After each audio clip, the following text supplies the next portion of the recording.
A little over 5 years ago, I made a video about this system, and it's been stuck with me ever since. And now, I have it. This is the story of Theme Park Server.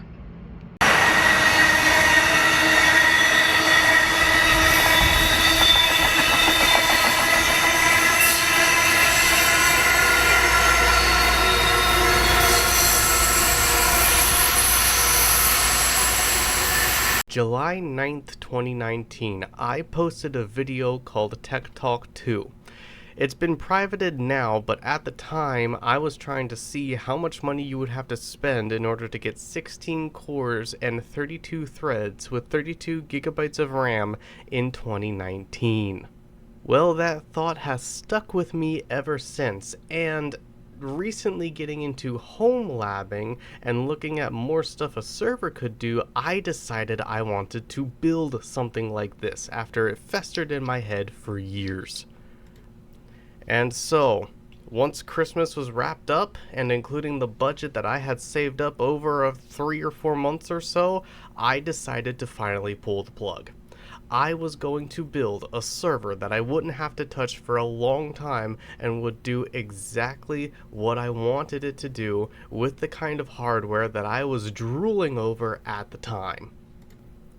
I wanted a server that could host game servers, could host multiple virtual machines, could run a Steam cache, could run a Plex server, and a whole host of other things, literally anything I could imagine to have a safe place to do whatever I wanted on a system that could handle whatever I threw at it. I want to make it clear, we're not worried about power consumption here, we're not worried about idling wattage. We are fulfilling a dream, a thought that was in my head for years, while also having a capable system that can handle whatever I want to chuck at it. There are mistakes I made while building this system. There are drawbacks. It happens anytime someone builds something new for the first time. It's inevitable.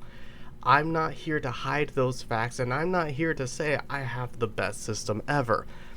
I'm just here to say this is a system I have been wanting to build for years, and I finally did it, and this is how I did it. And these are the parts I chose, and here is why. Again, this is not meant to be the most thought out server ever. This is meant to be a server that I enjoy owning, enjoy having, and enjoy running, and is useful to me.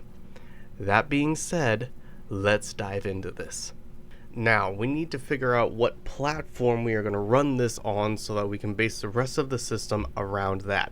And in this case, I went with the Supermicro X10 DRC-LN4 Plus. This dual socket motherboard with 24 DIMM slots also has 4 LAN ports on it, 4 1 gig Ethernet ports. This is to allow pass-through for virtual machines. This board also has an onboard SAS controller. 2 of them have built-in HBAs that go to the SATA ports on the board, and the other 2 are 2 ports on the board itself that you can use a breakout cable for, or whatever other kind of SAS stuff you wanted to do with them. I would also like to point out that each CPU has 12 RAM slots. While it is still quad channel, each channel has 3 RAM slots instead of 2 RAM slots.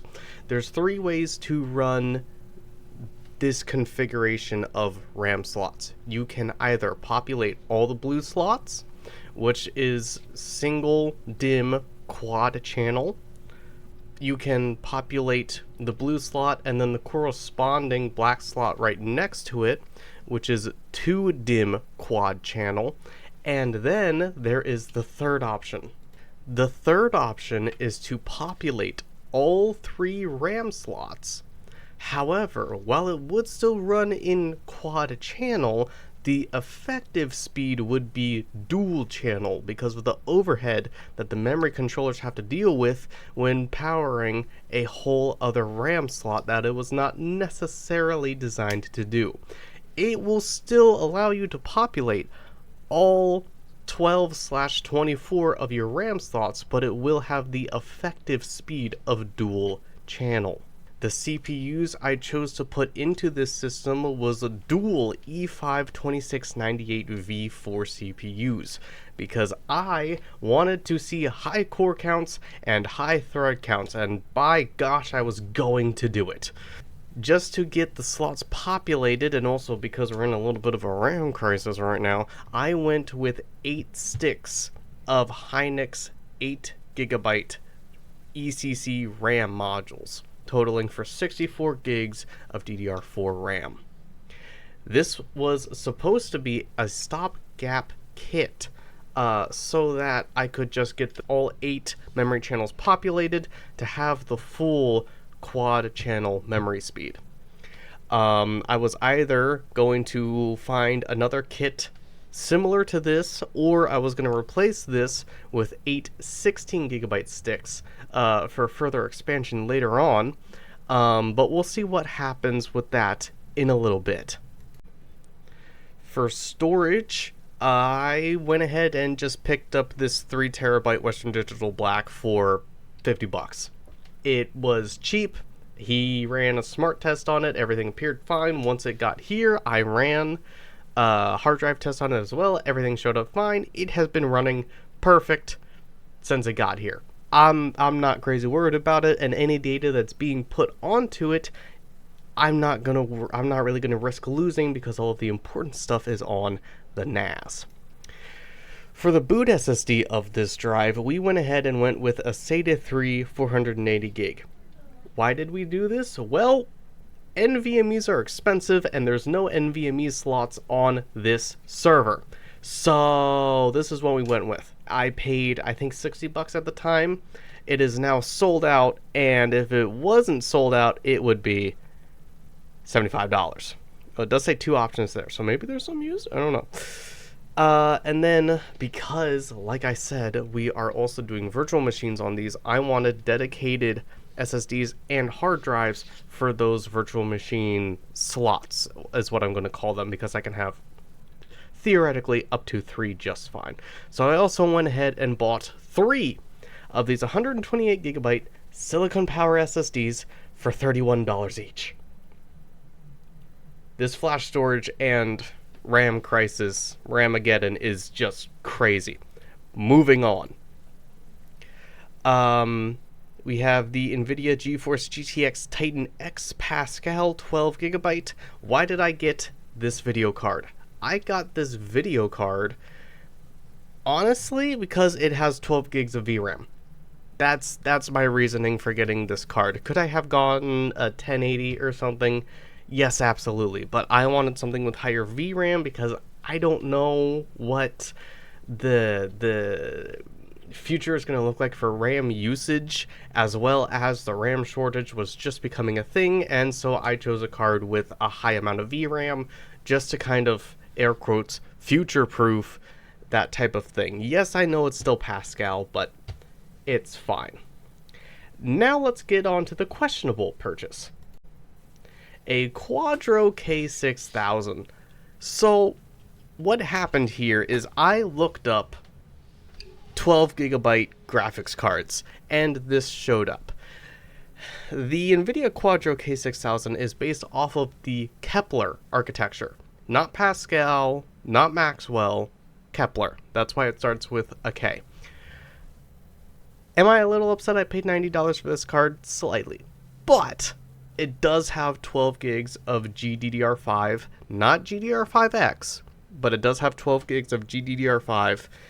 It is missing a lot of features that Pascal and Turing and whatever other GPUs are able to do natively. But honestly, just for a second GPU for virtual machine pass-through or secondary tasks that is actually able to use it, or even legacy software that could utilize it, it's fine. I'm fine with it. Might I throw a different graphics card into the server at some point? Yes, possibly. But for right now, I've always wanted to mess around with a Quadro, and at the time a Kepler, 12 gigs of VRAM was crazy, and so just for a piece of nostalgic sake, and maybe some legacy software, some VM pass-through, whatever, I'm keeping this card in the server for now. I would also like to point out that I had said that I wanted a SSD and hard drive for each virtual machine.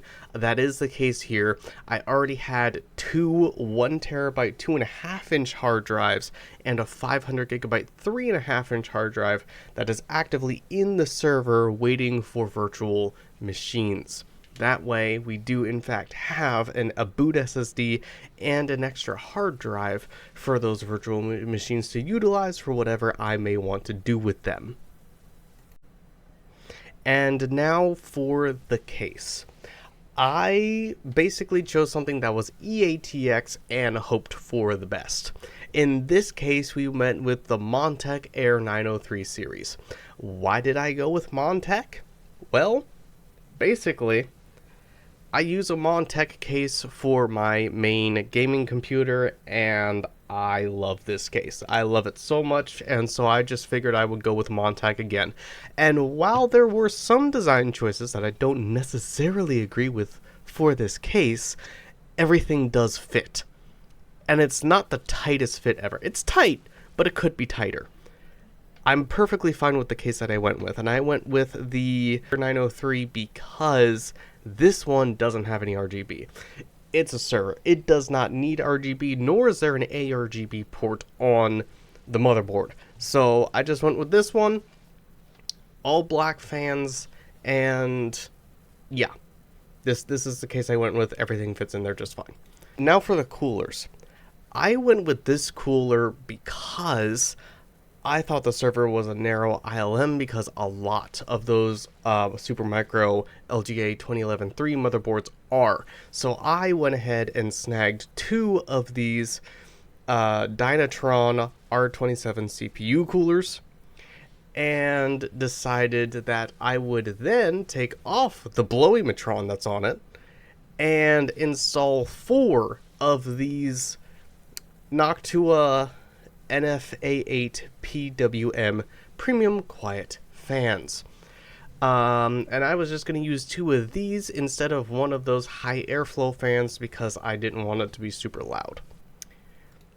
Moving on here, I just went with some cheap up here 120mm fans to throw onto the rest of the fan openings on the server because we do want as much airflow as possible. I believe I got these PMW 4-pin ones.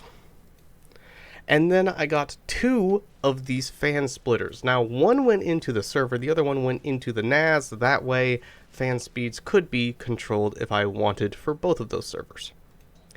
And then we have two air coolers. Why do we have two air coolers? Well, you see, what I had failed to realize is that, if you look closely here at the image, that is not a narrow ILM. That is a standard ILM. The narrow ILM has the screw holes in front and behind the screws for the socket retention mechanism.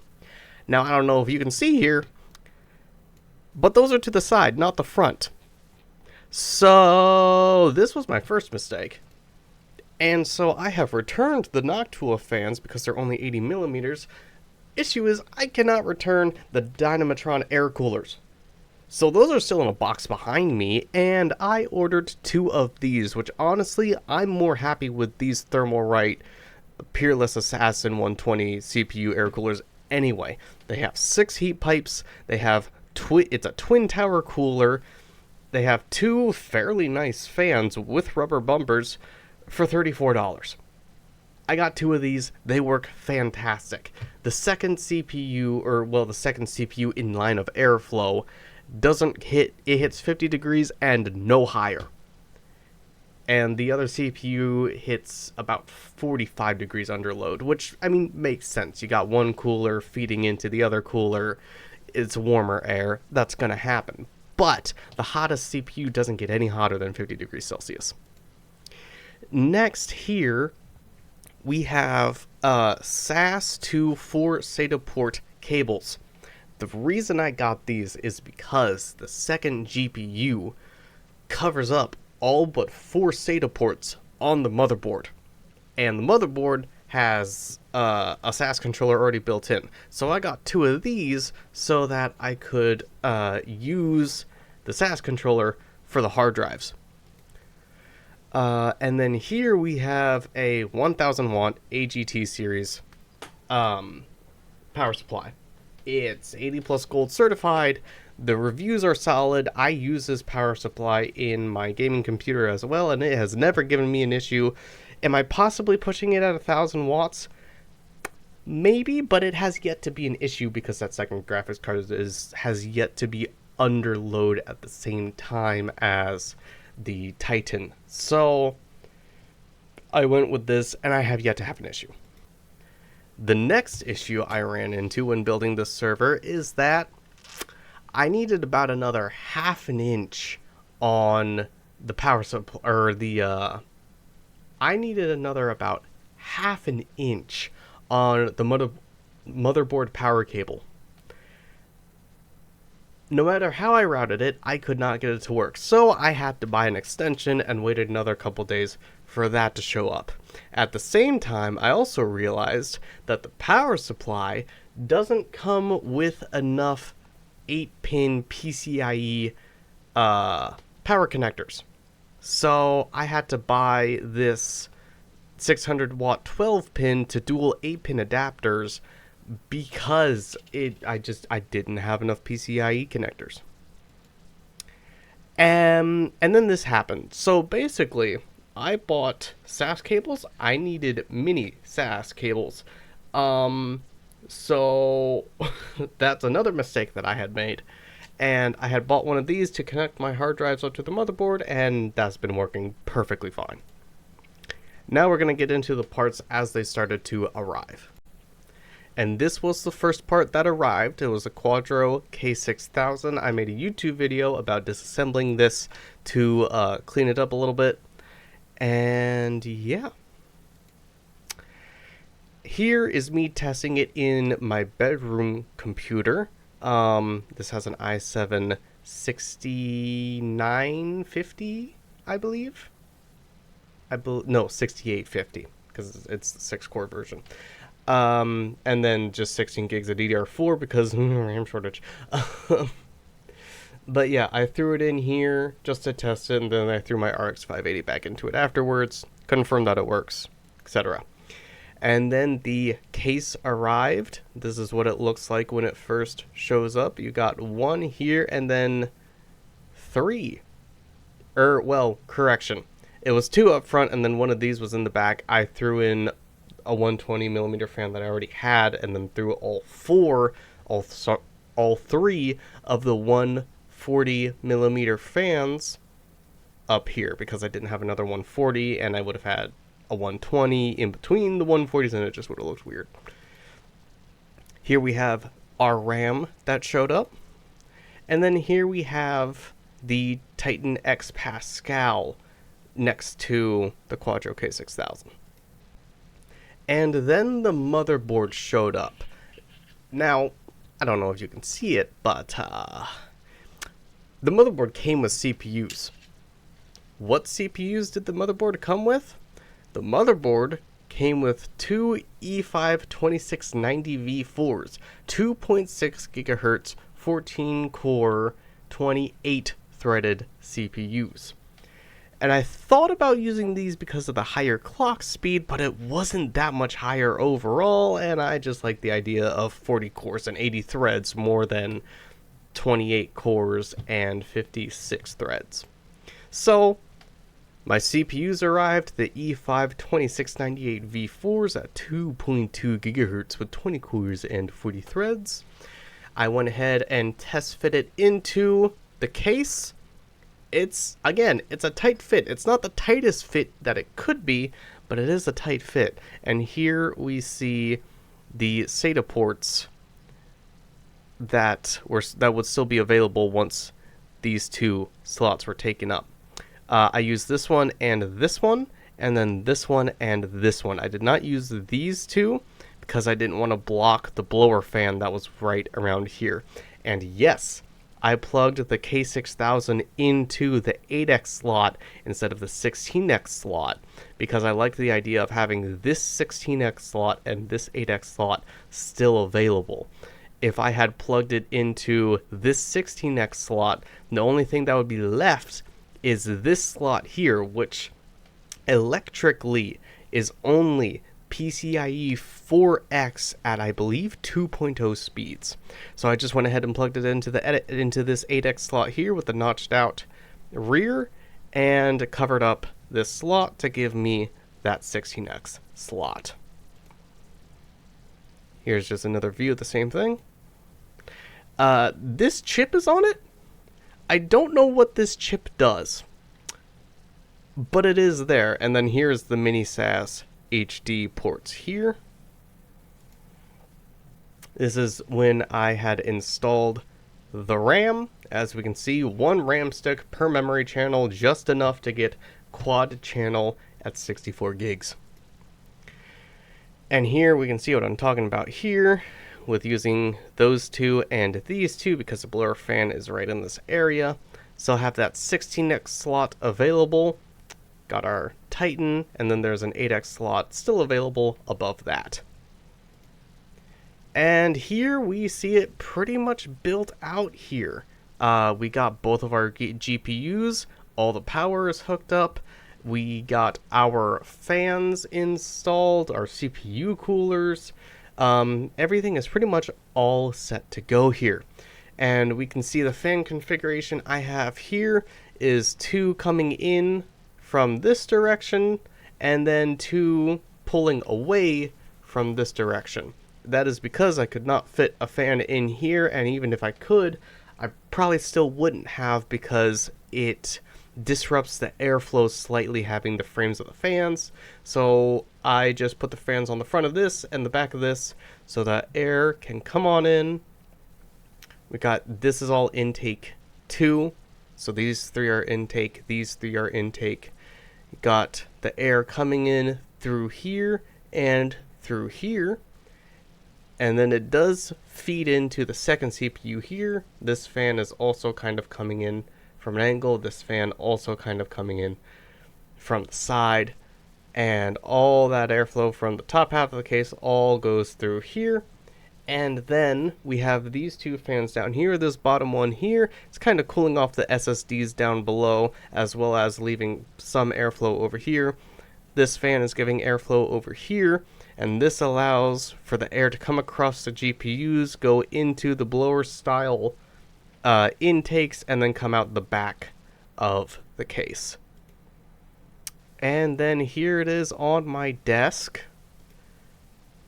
Slightly better picture, and then we just see it dwarfing the monitors behind it. And now we are going to get into the next portion of this video, which is me upgrading the server machine to 128 gigabytes of RAM. Hope you guys enjoy it.